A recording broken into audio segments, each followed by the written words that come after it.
You woke up this morning inside another world. You were somewhere else entirely.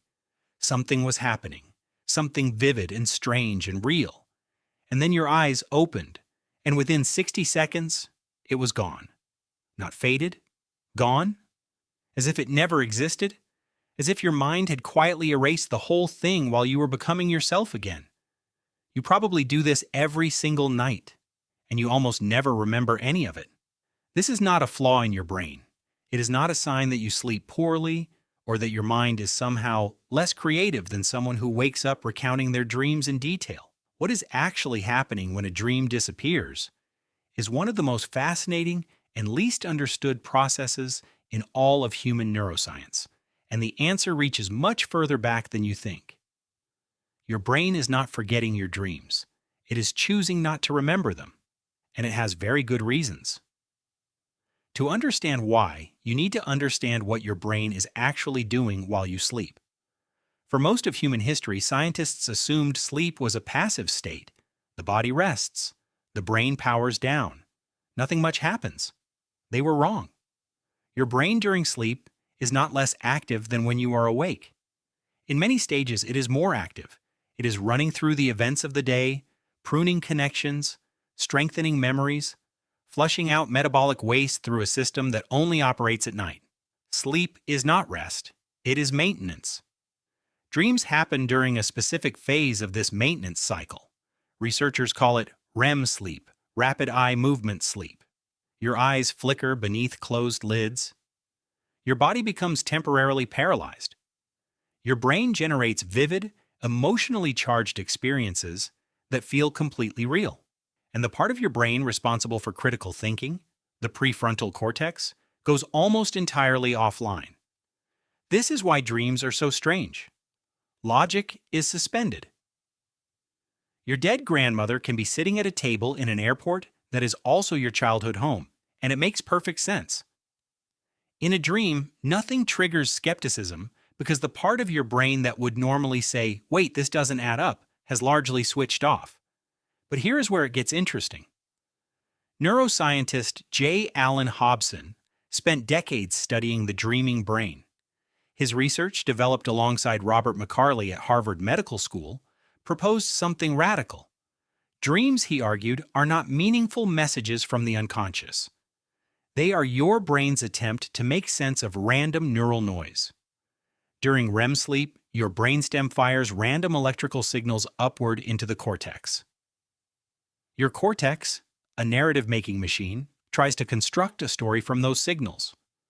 The result is a dream, not a message, a misfire, a story your brain tells itself about its own random electrical activity. This reframing changes everything, because if dreams are your brain improvising a narrative from noise, then the question is no longer why do your dreams mean something? The question becomes why would your brain bother storing them at all? And mostly, it does not. The chemical reason is this. Memory consolidation, the process of turning an experience into a long-term memory, requires a neurotransmitter called norepinephrine. It is released during waking hours and helps stamp experiences into your long-term storage. During REM sleep, norepinephrine production drops to almost zero. Your brain deliberately suppresses the very chemical it needs to form lasting memories. This is not an accident. Researcher Robert Stickgold at Harvard Medical School has spent years studying why this happens. His theory is that the absence of norepinephrine during dreaming is intentional. It allows your brain to make loose, creative connections between memories without those connections becoming permanent. You can explore associations, mixing memories, testing emotional responses, running simulations, without committing any of it to long-term storage. The dream is a sandbox, a place to experiment without consequences. If your brain remembered every dream in the same way it remembers waking experiences, your memory system would become impossibly cluttered with false information. Experiences that never happened, emotions tied to events that were pure fiction, people and places that do not exist. Your ability to distinguish real from imagined would begin to collapse.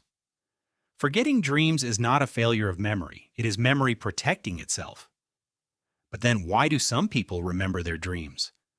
And why do you sometimes wake with a dream so vivid it stays with you for hours? The answer is timing.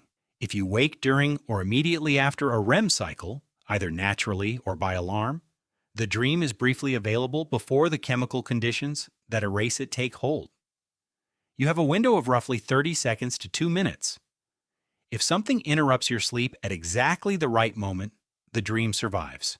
If you sleep through and wake naturally after a full cycle, the erasure is usually complete. This is why dream journals work. Not because they help your brain form memories during sleep, they cannot, but because they give you something to do the moment you wake during that narrow window before the dream dissolves. You write fast, you capture fragments, you trick the mechanism. There's a second reason some people remember more than others.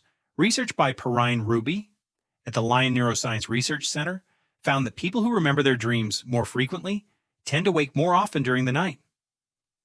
They have more micro-awakenings. Each one briefly activates the memory consolidation system while a dream is still close. More interruptions means more windows. More windows means more surviving fragments. People who say they never dream are not dreamless. Every human being who reaches REM sleep dreams. They're simply waking at the wrong moment every time. The dream always happened. It is just gone by morning. This raises a deeper question. If the brain works so hard to erase dreams, why does it generate them at all?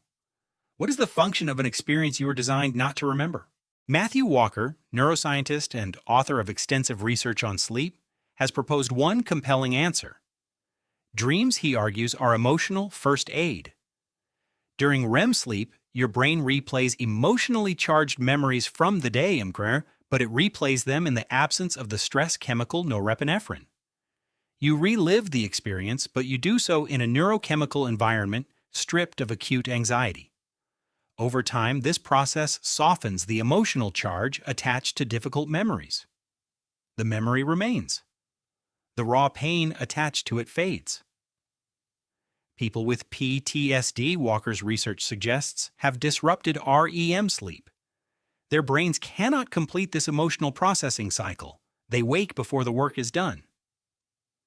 And so the memory stays sharp and raw, unprocessed, still carrying its full emotional charge.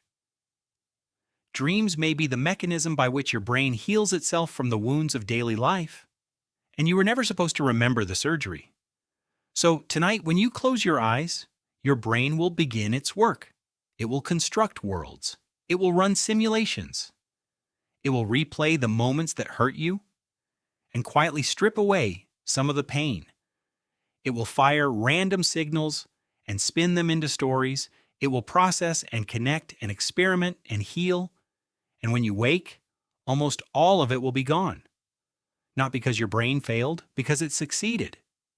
Because the forgetting was the point. Because some of the most important work your mind does happens in the dark, in the silence, in the place you cannot follow. You woke up this morning inside another world. And your brain brought you back, cleaned up after itself, and left no trace. That is not a glitch. That is the system working exactly as it was designed.